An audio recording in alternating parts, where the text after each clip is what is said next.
My roommate accidentally spilled wine on my shirt, then smirked. Guess you'll have to take it off. A wine glass slipped from her hand and landed directly on my shirt. Red wine spread across the white fabric in seconds. I looked down at myself, completely stunned. Then, I looked at my roommate, Emma. She covered her mouth as if she were shocked. "Oh my God," she said. But there was something in her eyes that didn't match her innocent expression. I raised an eyebrow. "Emma, did you just do that on purpose?" She smiled. "Maybe." "You're unbelievable." She stepped closer, looked at the stain, and then looked directly into my eyes. "Guess you'll have to take it off." For a second, neither of us said anything. We had been roommates for almost 8 months. We shared a kitchen, a living room, grocery bills, arguments about the thermostat, and more late-night conversations than I could count. But there was one thing we never talked about. The strange tension between us. It had always been there. In the way she sometimes stared at me when she thought I wasn't looking. In the way I noticed every little change in her mood. In the way our hands occasionally touched when we reached for the same coffee mug, and neither of us moved away immediately. But we had an agreement. We were roommates. Nothing more. At least, that's what we kept telling ourselves. That evening, we decided to have dinner at home. Nothing fancy. Emma had cooked pasta, opened a bottle of wine, and put on some soft music. We were laughing about something stupid I'd said at work when she suddenly lifted her glass. "To surviving another terrible week." I raised mine. "To surviving you." She laughed. Very funny. Then came the spill, and now she was standing in front of me with that teasing smile. I grabbed a napkin. She shook her head. "No, you won't." "Why not?" "Because you're making it worse." She gently took the napkin from my hand. Her fingers brushed mine. Neither of us moved. Emma looked down at our hands, then back at me. "See," she whispered, "you always make everything complicated." I smiled nervously. "I'm pretty sure you're the one making things complicated." She didn't answer. Instead, she pointed toward the hallway. "Go change." I looked at the stain. Fine. I started walking away. Then I heard her laugh. "Wait." I turned around. She was smiling. "What?" She tilted her head. "I didn't say you could take your time." I laughed. "You spilled wine on me, remember? Accidentally? You just admitted it wasn't." She froze.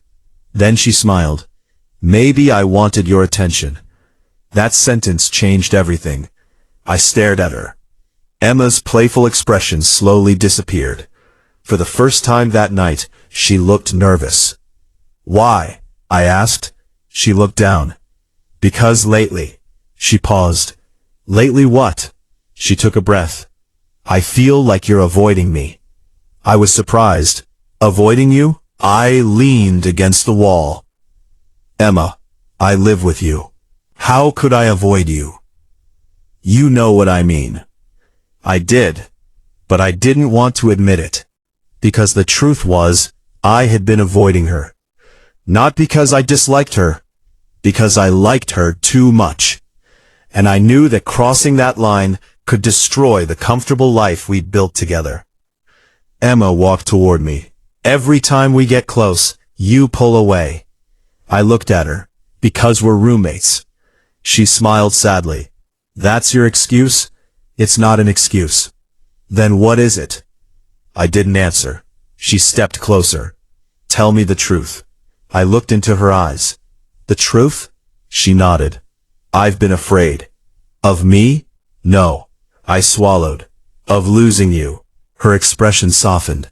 "You won't lose me just because you tell me how you feel." I looked away. "You don't know that." She gently touched my arm. "Yes, I do." I looked back at her. "Feel the same way." The room suddenly felt completely silent. The music was still playing. The lights were still on, but everything around us seemed distant. "You do?" I asked. She nodded. "I've liked you for months." I laughed quietly, mostly because I couldn't believe what I was hearing. Then why didn't you say anything? Because I thought you didn't feel the same. I thought you only saw me as your roommate. She smiled. I do see you as my roommate. Then she paused. But not only that. We both laughed. The tension finally broke. I looked down at my stained shirt. So, was the wine really an accident? She crossed her arms. Do you really want to know? Yes. She smiled. No. I laughed. Emma. Okay, fine. She looked embarrassed. It wasn't completely accidental. I shook my head. I knew it. I just wanted an excuse to get you to stop pretending everything was normal. I smiled. You could have just talked to me. I tried. When? Every time I made coffee for two. I smiled. I thought you were just being nice. Every time I waited up for you. I thought you were worried I'd wake you up. Every time I asked if you were dating anyone. I paused. Okay, that one should have been obvious. She laughed. Exactly. I stepped closer. So what happens now? She looked at me. I don't know. We're still roommates. I know. And this could get complicated. I know. And if it doesn't work, she interrupted, then we talk about it like adults. I smiled. That sounds surprisingly reasonable. I'm capable of being reasonable. You spilled wine on me to force me into a conversation. She laughed. Maybe I'm not always reasonable. I looked at her for a moment. Then I said the thing I'd been too afraid to say for months. I like you too. Her smile slowly appeared. How much? I shook my head. Enough to be terrified of saying it. She stepped closer. That's a good answer. Why? Because I was terrified too.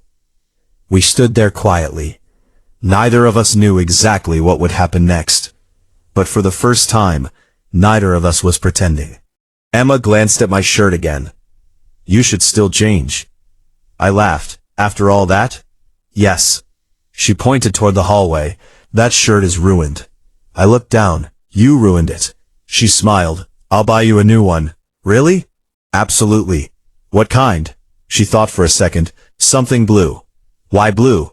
Because it looks good on you. I smiled. You've noticed? She rolled her eyes. I've noticed everything. I started walking toward my room. Then she called after me. Hey. I turned. She smiled. Don't take too long. I raised an eyebrow. Why? She shrugged. Dinner's getting cold. I smiled. Sure, dinner. She laughed. Exactly. I walked into my room and closed the door. For the first time in months, I smiled to myself. That night hadn't started with a confession. It had started with a glass of wine, a ruined shirt, and one teasing sentence. But sometimes, the smallest accident can force you to face the truth you've been avoiding. Emma and I had spent months pretending we were just roommates. But maybe we had never really been just roommates. Maybe we'd been two people waiting for one of us to finally become brave enough to say it. And strangely enough, it took a little spilled wine to finally make that happen.